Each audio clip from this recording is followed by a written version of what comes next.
네, 지난 온라인 강의에 이어서 저희 고무인상제 중에서 폴리에스터 고무인상제에 이어서 보도록 하겠습니다. 첫 번째 성분과 기능입니다. 폴리에스터 인상제는 1960년대 중반에 독일에서 개발되었으며 중점조도의 연고, 베이스랑 카탈리스트 형태로 두 가지로 공급이 되고 있고 초기에 개발된 제품은 매우 뻣뻣했으나 최근 점조도가 개선된 폴리에스터 제품이 소개되었으며 성분과 역할은 다음과 같다입니다. 그래서 아래쪽에 사진을 좀 첨부해 두었습니다. 그림 7-9는 점도가 개선된 폴리에스터의 사진입니다. 네, 폴리에스터 인상제의 조성과 역할을 표 7-9를 좀 참고해 주시면 좋을 것 같습니다. 구분란에는 베이스와 카탈리스트 두 가지로 구분이 되어 있고 역할로는 이제 베이스는 기저제 역할과 필러, 가소제 성분이 좀 들어 있습니다. 그리고 카탈리스트의 역할로는 촉매제와 희석제 역할을 하고 있습니다. 그래서 성분은 여기 좀 실리카 이런 좀 저희가 알아야 될 것만 알고 계시면 좋을 것 같고 나머지는 참고로 봐주시면 될 것 같습니다. 표 밑에 내려가서 폴리에스터 고무인상제의 경화 반응에 대해서 살펴보도록 하겠습니다. 이전에 저희 그 100페이지, 교재 100페이지를 보시면 제가 표를 좀 외우셨으면 좋겠다고 했던 거 있습니다. 그래서 그쪽 부분에 더불어서 제가 칠판에 좀 필기를 해 두었었는데요. 폴리설파이드 같은 경우는 부산물 중에서 물이 나오기 때문에 물이 빠져나옴으로써 수축이 생기기 때문에 크기의 변화가 생깁니다. 그리고 축중합형 실리콘의 경우에는 수축이 안 되게 하려다가 오히려 더 뻣뻣해질 수밖에 없는 환경이 되겠고요. 부산물로는 알코올이 나오기 때문에 알코올이 빠져나간 자리에 크기 변화가 생깁니다. 그리고 부가중합형 실리콘의 경우에는 부산물이 나오지 않기 때문에 크기의 안정성이 좋습니다. 폴리에스터도 마찬가지입니다. 그래서 그 밑에 부가중합형 실리콘과 폴리에스터 두 가지는 부산물이 나오지 않고 크기 안정성이 좋은 친수성 고무인상제라고 이전에 말씀을 드렸습니다. 그래서 경화반은 밑에 보시면 부가중합을 함으로 반응 부산물이 없어 중합 수축이 적고 크기 안정성이 우수하다라고 표시가 되어 있습니다. 그래서 요거는 아까 앞쪽에 제가 말씀드린 부분과 더불어서 함께 조금 암기를 해 주셨으면 좋겠습니다.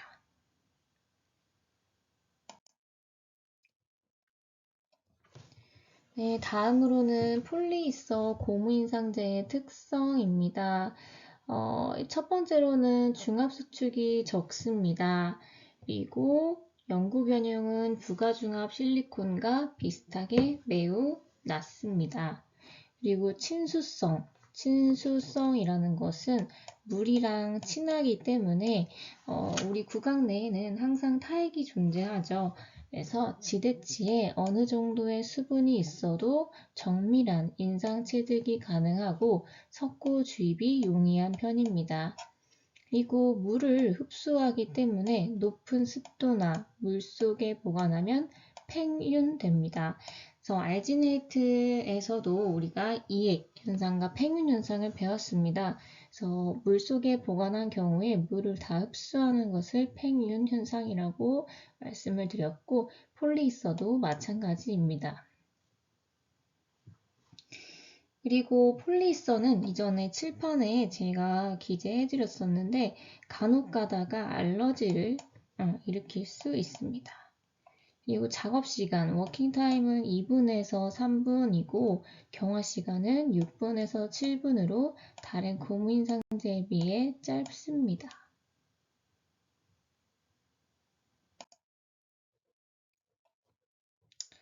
네, 그리고 6번 고무인상제의 성질에 대해서 알아보도록 하겠습니다. 작업 시간은 워킹 타임, 이전 알지네이트부터 계속 나오고 있는 단어입니다. 작업 시간 워킹 타임, 경화 시간 세팅 타임 계속 구분해서 봐주시면 좋을 것 같습니다. 그래서 작업 시간 워킹 타임은 재료를 혼합해서 트레이에 담아 지대치에 주입을 하고 트레이를 구강 내에 위치시키는 데 필요한 최대의 시간입니다. 그리고 경화 시간, 세팅 타임으로는 혼합 시작부터 재료가 반응하여 영구 변형이 최소가 될 정도의 탄성을 지닐 때까지의 시간입니다. 네, 다음은 흐름성입니다. 고무 인상제의 흐름성이 좋을수록 미세부 재현성은 우수해집니다. 미세한 부위까지 재현을 할 수 있는 성질이 우수해진다고 보시면 되겠죠. 그리고 흐름성은 줄로 필러의 양으로 조절을 하게 됩니다. 레진과 동일하게 필러의 양이 많으면 흐름성은 낮아집니다. 그렇기 때문에 필러의 양을 적절히 조절하면 전다 능력을 높게 받을 때 점조도가 낮아져 흐름성이 좋아지고 반대로 전다 능력을 낮게 받으면 흐름성이 낮아지는 성질을 갖게 됩니다.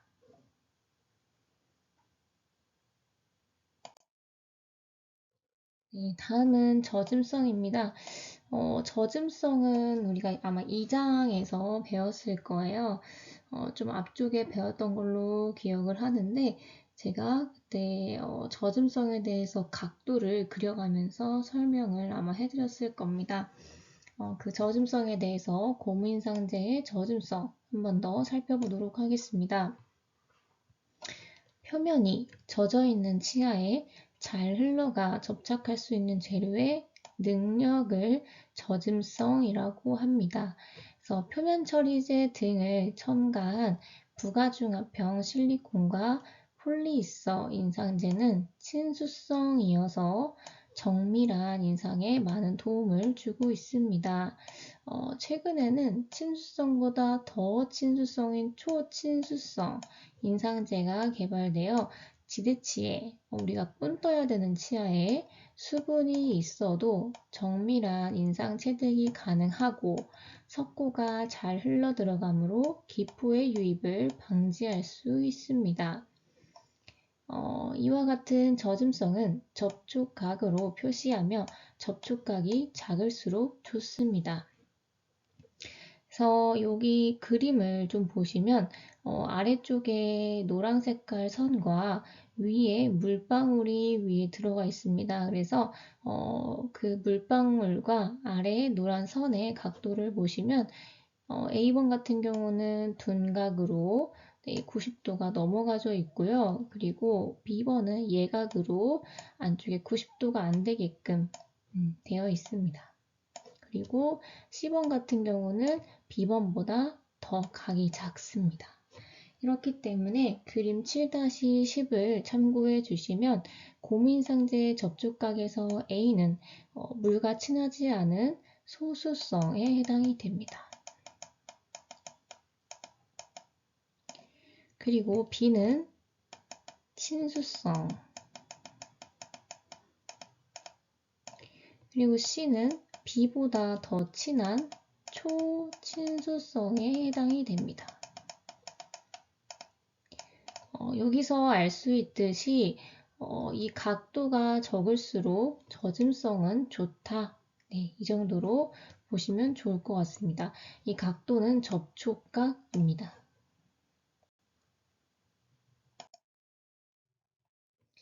네, 다음은 5번째 탄성입니다.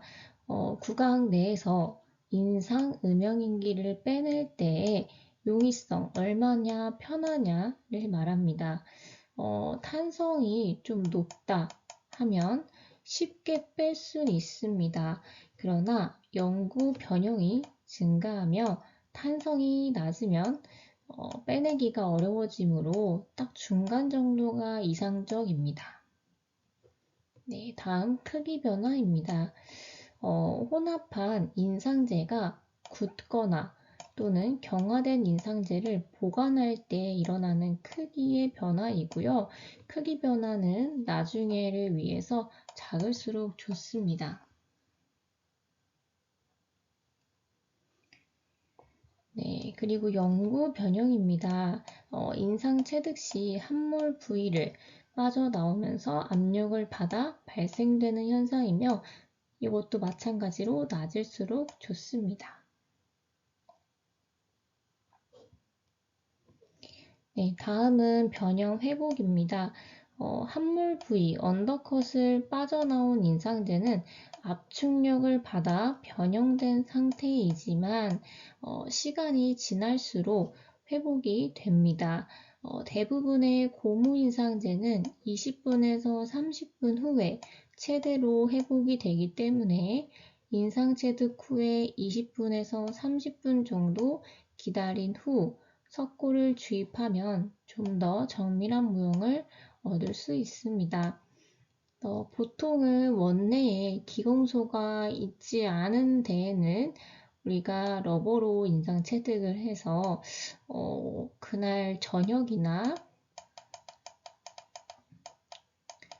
아니면 다음날 아침에 기공 소장님이나 아니면 그 직원들이 찾으러 오십니다.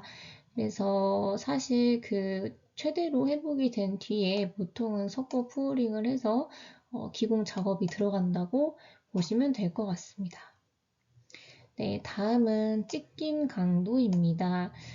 찢김 강도는 치아 사이, 인터덴탈 스페이스가 좀 깊거나 혹은 치은이 깊은 경우에 여기에 들어간 인상제는 쉽게 찢어져서 부정확한 인상이 되거나 또는 치은 열구 안에 남아서 이물질 반응을 일으킬 수 있습니다.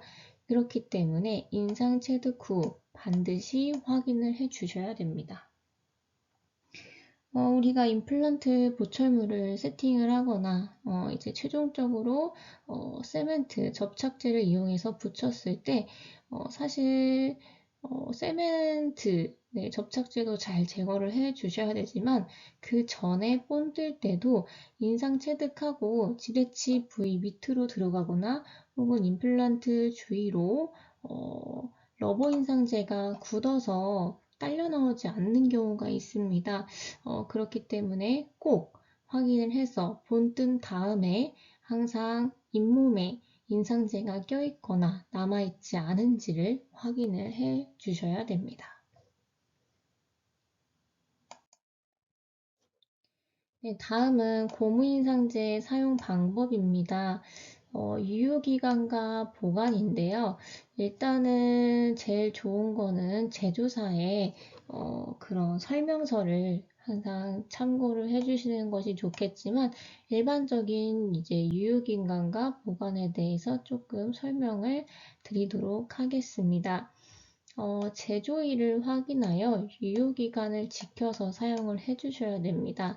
그래서 일상적인 실내 공기는 고무인상제 보관에 적합하지만 가능한 냉수에 보관을 해 주셔야 합니다. 네, 다음은 트레이의 준비입니다. 트레이는 견고해야 합니다. 단단해야 하고 구강에서 인상 제거 시 변형을 방지할 수 있어야 합니다. 또한 기성 트레이로 투스텝 인상 체득 시 퍼티 워시법으로 인상을 체득할 수 있으며 구멍이 있거나 망상형 또는 테두리 등 기계적 유지 구조가 필요합니다. 보통 메탈 트레이의 경우에는 메쉬 타입을 많이 사용을 합니다. 요 개인 트레이, 이제 임상에서 실제 일할 때는 인디비주얼 트레이라고 많이 표현을 합니다.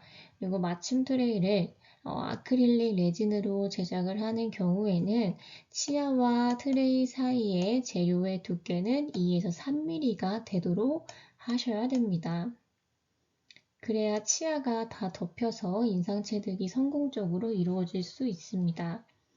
만약에 두께가 너무 얇을 경우에는 앞쪽에서도 배웠지만 찢김 현상이나 인상체득이 잘 나오지 않는 경우가 있을 수 있습니다. 그리고 개인 트레이로 인상 체득 시 제조자가 공급하는 접착제를 사용하도록 하며 접착제를 흡수할 수 있으므로 여러 번 도프를 해 주셔야 합니다. 접착제는 보통은 이제 개인 트레이 사용할 때는 어데시브를 많이 발라서 이제 에어로 건조를 시키고 그 이후에 이제 고무 인상제, 러버 인상제로 본을 뜹니다.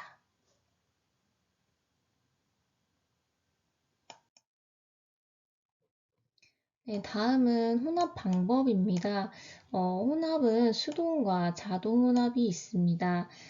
수동 혼합법부터 알아보도록 하겠습니다. 이 연구형은 기저제와 촉매제를 동일 길이로 나란히 혼합지에 짜서 유연하면서도 견고한 스파츌라를 사용을 하여 줄무늬 없이 균일한 색상이 되도록 혼합을 해 주십니다. 이전부터 알지네이트나 석고는 아직이죠. 네, 알지네이트 믹싱을 할 때에도 사실 진공혼합기가 가장 좋은 인상을 뜰 수 있는 것 중에 하나였던 게 진공 속에서 믹스가 되기 때문에 기포가 들어갈 일이 거의 없습니다. 근데 우리가 수동으로 내 손으로 직접 혼합을 하게 되면 기포가 쉽게 유입이 될 수 있다 라고 이전에 설명을 드렸던 것과 같이 지금의 수동 혼합법은 혼합 시 기포가 쉽게 유입될 수 있습니다. 그리고 또한 재료의 소비도 많은 단점이 있습니다. 네, 다음은 자동 혼합입니다. 회전 기계의 혼합지 위에서 스파츌라를 대고 있으면 혼합지의 회전에 의해 자동으로 혼합되는 기계가 있고, 그리고 건총형 자동 혼합기라고 해서 보통은 그 오토 믹싱 건이라고 표현을 합니다. 또는 기계형 자동 혼합기가 있습니다. 건총형은 지대치에 직접 주입을 할 수 있으며 기계형은 혼합 장비가 자동으로 혼합을 하게 됩니다. 그래서 보통 임상에서 많이 사용하는 것은 권총형 자동 혼합기가 되겠습니다. 그래서 뭐 지대치에는 조금 더 흐름성이 좋은 라이트 바디를 사용을 하고 그리고 트레이용으로는 헤비 바디를 이용을 해서 두 가지로 인상 체득을 가장 일반적으로 한다. 네, 그때 쓰는 게 이제 믹싱건입니다.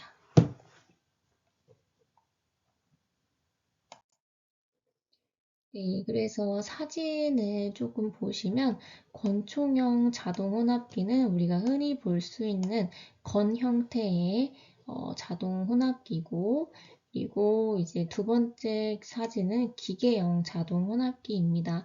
근데 아무래도 기계나 뭐 장비를 이용하게 되면 고가이기 때문에 보통은 건을 많이 사용하는 추세입니다. 네, 또 빨강 색깔 중요 표시 나왔습니다. 인상체득에 대해서 이제 설명을 드리도록 할 건데요. 1단계 인상체득법은 원스텝 인프레이션 테크닉입니다. 보시면 1단계 인상체득법 중에서도 A, B 두 가지가 있습니다. 그래서 A는 단일 혼합법과 B는 이중혼합법 두 가지로 저희 분류를 해서 좀 설명을 드리도록 하겠습니다. 우선 단일 혼합법, 싱글 믹스 테크닉 같은 경우에는 이제 한 가지의 점조도가 같은 거예요. 점조도가 같은 인상제를 혼합을 해서 지대치에 주입을 하고 동시에 트레이에 담아 한 번에 인상 체득을 할 수 있는 방법입니다. 네, 그리고 이중혼합법의 경우에는 저점도 인상제는 혼합을 해서 지대치에 주입을 해주고 점조도가 높은 인상제는 혼합을 해서 트레이에 담아줍니다. 그래서 저점도 인상제가 주입된 구강 내에 위치시켜 한 번에 인상을 체득을 하는 방법입니다.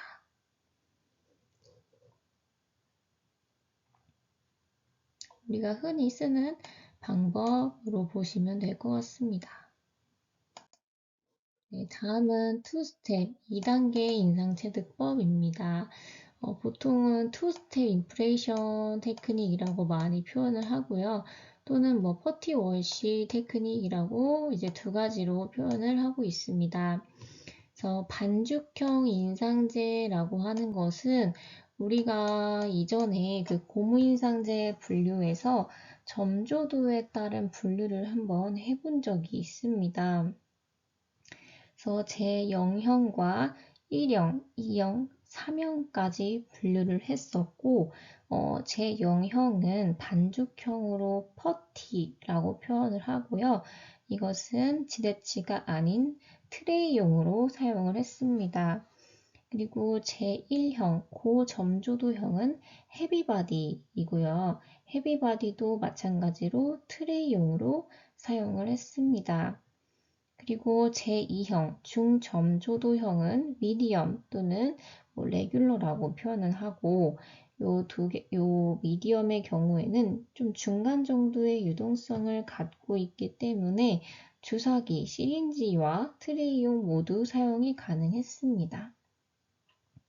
그리고 저점도형은 이제 라이트 바디이고 이제 유동성이 가장 좋기 때문에 미세한 부분을 인상 체득을 하기 위해서 지대치 주입력 정밀 인상에 사용이 됩니다.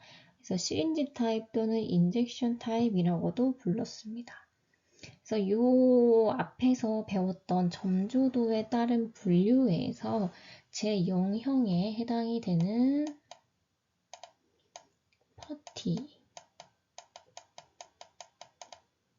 퍼티를 반죽형 인상제라고 표현을 합니다.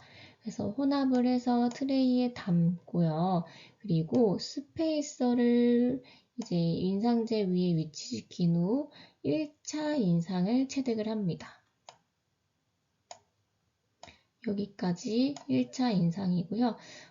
그 뒤에 동영상을 좀 삽입을 해놨는데 아마 이 녹화에선 동영상이 안 틀어지는 것 같아서 설명을 드리면 이 퍼티를 이제 믹싱을 해서 우리가 인상 체득을 하기 전에 얇은 비닐막 같은 비닐처럼 우리가 스페이서를 이제 인상제 위에 좀 위치를 시킨 다음에 1차 인상을 체득을 합니다. 그리고 저점도의 인상제를 좀 혼합을 해서 1차 인상을 체득한 트레이 부위와 그리고 지대치에 주입을 해서 구강 내에 다시 위치를 시켜주고 최종적으로 인상을 체득을 합니다. 그리고 공간을 얻기 위한 스페이서를 위치시키는 대신 경화된 1차 인상 부위를 부분적으로 제거할 수도 있습니다. 네, 여기까지 이제 2단계 인상체득법, 투스텝 인프레션 테크닉에 대해서 알아보았습니다. 아마 이제 치과에서 일하시는 분들이 많더라도 1단계 인상체득법은 주로 많이 사용을 하고 있지만 투스텝의 경우에는 그렇게 흔하게 보진 못하셨을 거예요. 그래서 요거는 이론적으로 보는 것도 중요하지만 제가 지난 시간에 보여드렸던 동영상을 조금 되짚어 보면서 한 번 더 책을 읽어보셨으면 좋겠습니다. 그리고 다음은 소독입니다. 소독은 인상의명기 안에 있는 타액이나 혈액을 물로 씻은 후에 사용하는 고무인상제에 알맞는 소독제에 담그거나 소독제를 분사하여 소독을 해줍니다. 그리고 소독이 끝난 후에는 세척 후 석고를 주입을 합니다. 그래서 이 소독을 하는 큰 의미는 사실 방어, 보호라고 할 수 있을 것 같습니다. 그래서 치과에서 일할 때는 언제나 감염성에 대한 위험이 항상 있기 때문에 우리가 인상제를 뿔을 떠서 기공소에 보내면 치과 기공사 선생님들도 당연적으로 감염의 위험성에 처해질 수 있기 때문에 우리 선에서 최대한 환자의 입안에 들어갔던 타액이나 혈액이 묻어있는 것은 물로 가볍게 씻어내고 소독을 할 수 있으면 소독까지 완벽히 해준 후에 기공소에서 기공사 선생님들이 이제 푸어링을 해서 오염이 되거나 감염이 되지 않도록 조금 도와주는 것도 방법인 것 같습니다. 그래서 제가 여기 동영상은 투스텝 인상체득법에 대해서 한번 그 퍼티 믹싱하는 것과 스페이서를 대서 본 뜨는 영상을 하나 추가를 했는데 요거는 아마 재생이 안 되는 것 같습니다. 요거는 넘어가도록 하겠습니다. 네, 고무인상제의 인상제에 대한 소독 방법을 조금 더 추가적으로 보고 들어가겠습니다. 일단은 고무인상제는 아니지만 알지네이트의 경우에는 소독 방법은 뿌리는 방법이 옳습니다. 그리고 아가 같은 경우에도 뿌리는 방법으로 올바르게 진행을 해 주셔야 되고, 그 다음에 폴리설파이드 같은 경우는 담그는 방법, 그 다음에 실리콘은 담그는 방법, 그 다음에 폴리이서는 뿌리는 방법을 사용을 하셔야 됩니다. 그래서 이에 맞는 이제 소독 방법을 인지를 해 주시고 실천을 해 주시는 게 좋을 것 같습니다. 고무인상제 지금까지 알아보았고요. 인상제 실패 유형 및 원인에 대해서 조금 살펴보도록 하겠습니다. 실패 유형과 원인 이렇게 적혀져 있고요. 거칠거나 불균일한 인상제 표면인 경우에는 첫 번째, 구강에서의 너무 빠른 제거, 조기 제거를 했거나 잘못된 반응제와 기저제의 비율 및 혼합, 그리고 치아 표면에 존재하는 기름 또는 치태와 같은 다른 유기물에 의한 불완전한 중압에 의해서 거칠거나 불균일한 인상제 표면이 나타날 수 있습니다. 그리고 부가중압형 실리콘에서 라텍스와 같은 다른 제휴에 의한 인상제 오염과 반응 억제인 경우에도 이와 같은 현상이 나타날 수 있고, 높은 온도나 습도에 의해서도 이제 급격한 중압이 되었을 때 나타날 수 있습니다. 그리고 축중압형 실리콘에서 기저제에 비해 과도한 양의 촉매제를 사용한 경우에도 나타날 수 있습니다. 다음은 기포 발생입니다. 기포 발생은 이전에 수동 혼합하고 자동 혼합하고 이런 이제 이론적인 거 했을 때 혼합 시 유입된 공기에 의해서 기포가 발생될 수 있다라고 말씀을 드렸습니다. 그리고 불규칙한 형태의 기포의 경우에는 치아 표면에 수분이나 찌꺼기가 있는 경우에 불규칙한 형태의 기포가 있을 수 있습니다. 그리고 거칠거나 분필 같은 표면에 경석고 모형이 나타나는 경우에는 인상체에 부적절한 세척을 한 경우, 그리고 인상체 표면에 남은 과도한 물이 있는 경우, 그리고 모형의 조기 제거하거나 모형제에 잘못된 혼합 비율이 있는 경우에 나타날 수 있습니다. 그리고 부가중압형 실리콘 인상제에 의해 유리된 가스에 의해서도 나타날 수 있습니다.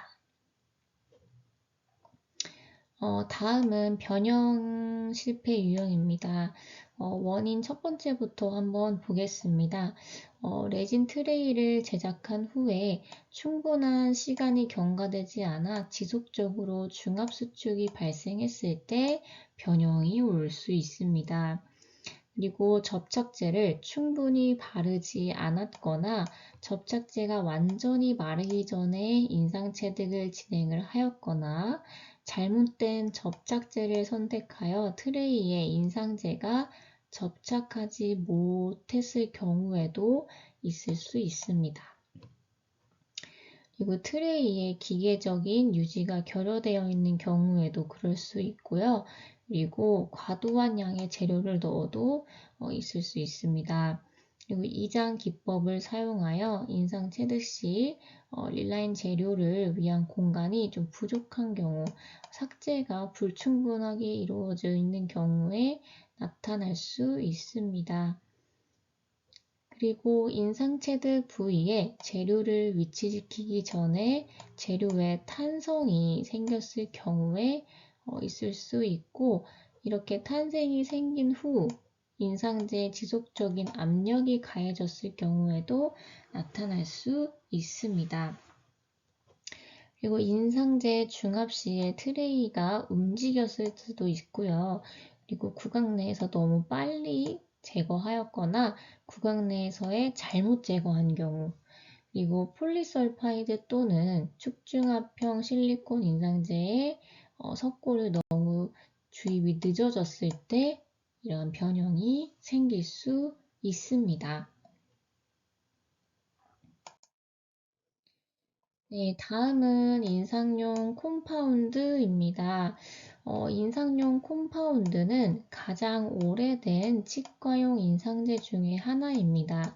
그래서 제가 표를 좀 정확하게 외웠으면 좋겠다 하고 계속 반복적으로 조금 말씀을 드리고 있는데요. 그 표는 내 머릿속에 조금, 완전히 고정적으로 외워만 주신다면 사실 이 전반적인 내용과 흐름을 조금 더 빨리 이해할 수 있지 않을까 싶습니다.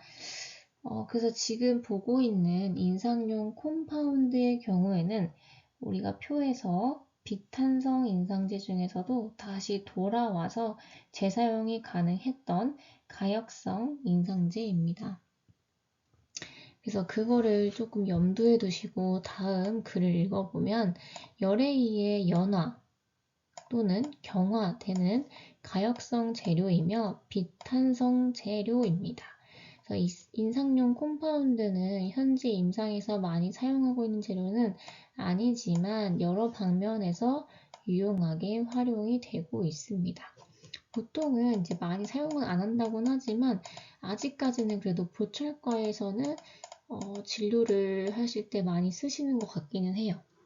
그래서 뭐 예를 들면 우리가 인디비주얼 트레이, 그래서 틀니, 덴처 환자분들 조금 더 보더를 쌓을 때, 보더라는 것은 그림을 제가 잘 못 그리긴 하지만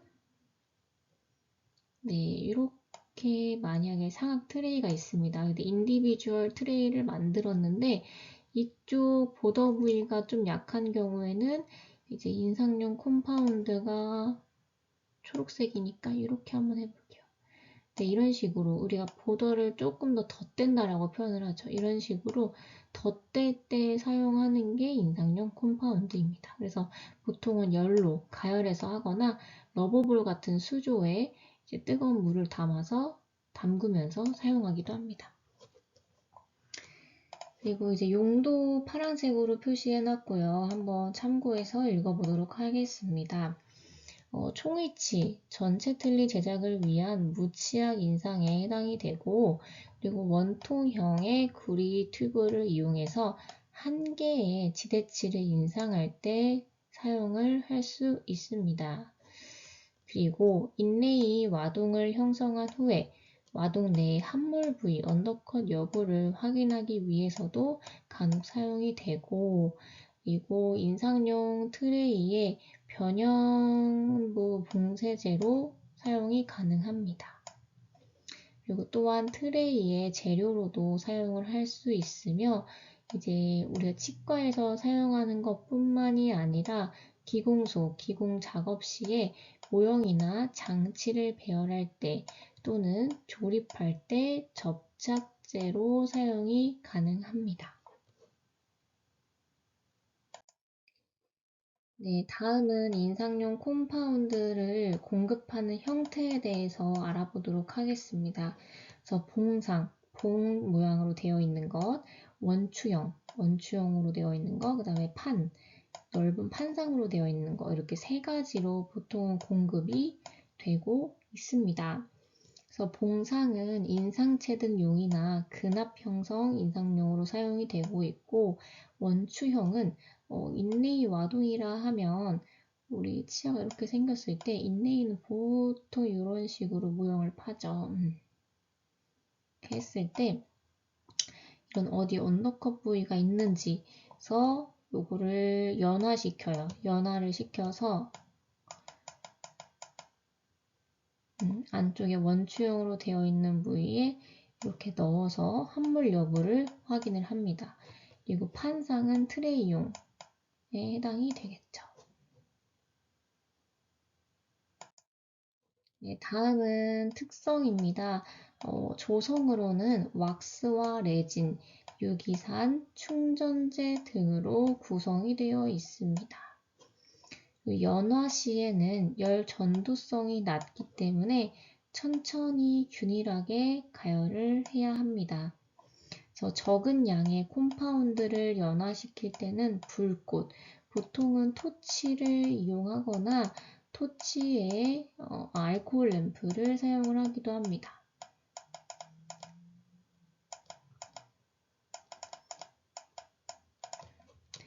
그리고 총이치 제작을 위해서 많은 양의 콤파운드를 연화시킬 때에는 수조에 물을 이용을 합니다. 조금 따뜻한 물을 이용을 해서 전반적으로 보더를 형성을 하는데 사용을 합니다. 그리고 석고 모형제를 혼합을 하여 인상음영인기에 주입한 후 석고가 완전히 경화되면 더운 물에 넣어서 콤파운드를 연화시켜서 제거를 합니다.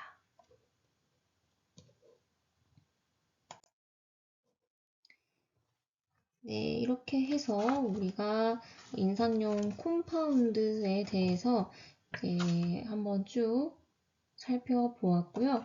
그리고 다음으로는 이제 인상용 산화아연 유진올 연고에 대해서 살펴보도록 하겠습니다. 다시 그 100페이지였나 그 표 있죠? 그쪽으로 다시 가보면 우리가 지금 보고 있는 인상용 산화아연 유진올 연고는 비탄성 인상제이면서 비가역성, 다시 재활 사용을 할 수 없는 인상제 중에 하나이다 라고 인지를 해 주시고 그 다음 이론을 들어주시면 좋을 것 같습니다. 그래도 제가 다시 조금 더 상기시키기 위해 옆쪽에 파란 글씨로 비탄성이면서 비가역성이다 라고 표시를 해 두었습니다. 그래서 GO2로 간략하게 불리는 산화아연과 유진올 혼합제로 이제 이장용 시멘트, 임시충전제, 임시접착제, 치근관 충전제, 외과 처치용, 교합 인기용 연고 및 무치약 인상제로 사용이 됩니다. 두 가지의 연고 형태로 되어 있고요. 그리고 기름이 스며들지 않는 종이나 유리연판 상에서 각각 동일한 길이로 짜내어 유연한 탄성의 스테인리스 스파츌라를 이용해서 혼합을 해줍니다. 혼합은 약 1분 정도로 균일한 색상이 나타날 때까지 계속합니다. 그리고 연조직의 세밀한 부위를 좀 인지하기 위해서 이제 혼합한 산화아연 유진올 연고를 콤파운드 인상제 트레이 또는 개인 트레이 위에 넓게 도포한 뒤에 수정 인상을 체득을 합니다. 그래서 특성은 조성과 그리고 혼합 시간 그리고 접착제 여부에 대해서 적어둔 게 있습니다. 그래서 조성은 두 가지의 연고 형태로 공급이 되고 있고 산화아연 연고는 흰색이고 유진올 연고는 호박색이나 다른 대비색으로도 되어 있습니다. 그리고 혼합 시작 30분 후에도 크기 변화가 0.1% 이하이고요. 그리고 24시간이 경과해도 더 이상의 변화는 없습니다. 그리고 또한 접착력이 좋기 때문에 트레이에 별도의 접착제를 도포할 필요가 없습니다. 네, 여기 이렇게 해서 인상용 산화 인진열 연고는 조금 빠르게 지나갔고, 인상제 인체 위험성에 대해서 이제 한 번 더 살펴보고, 우리가 지금까지 배웠던 7장이죠. 7장 치과용 인상제는 이렇게 마무리를 하도록 하겠습니다. 인상제 인체 위험성은 첫 번째부터 보겠습니다. 인상 체득을 할 때 인상제는 치아나 주위 조직과 접촉하여 접촉성 피부염 및 알레르기 반응을 나타내거나 찢긴 조각이 구강 내 조직에 남아 이물질 반응을 나타낼 수도 있고 작업 과정에서 분진을 흡입을 할 수도 있으며 열에 의한 손상을 받을 수도 있습니다. 그리고 아가인상제는 액화, 아가인상제는 아가 컨디셔너가 있었죠. 그래서 열을 가해서 쓰는 부분도 있고 환자 입안에 들어가기 전에 보관하는 칸도 있었습니다. 그러나 이제 액화시키기 위해 가열된 것을 그대로 보통은 사용을 하기 때문에 열에 의해 치수나 조직에 손상을 줄 수 있습니다. 그리고 알지네이트의 경우에는 납이나 규소 섬유가 함유가 되어 있기 때문에 분진을 흡입하지 않도록 마스크를 착용하거나 무분진형 알지네이트를 사용하는 것이 좋습니다. 또한 알지네이트는 찢김 강도가 고무인상제에 비해 10배, 10배 정도 낮으므로 치은 열구에 찢긴 조각이 남아있어 이물질 반응을 일으킬 수도 있습니다. 네 번째로는 이제 폴리설파이드 인상제는 반응 촉진제 성분이 찢긴 조각에 의해 이물질 반응을 나타내며 실리콘 인상제는 반응 촉진제가 액체인 경우 알레르기 반응을 나타낼 수도 있고 찢긴 조각에 의해 이물질 반응을 나타낼 수도 있습니다. 더불어 폴리이서의 경우에는 이제 반응 촉진제에 의해 과민 반응을 일으켰다는 보고가 있으므로 주의를 해 주셔야 됩니다.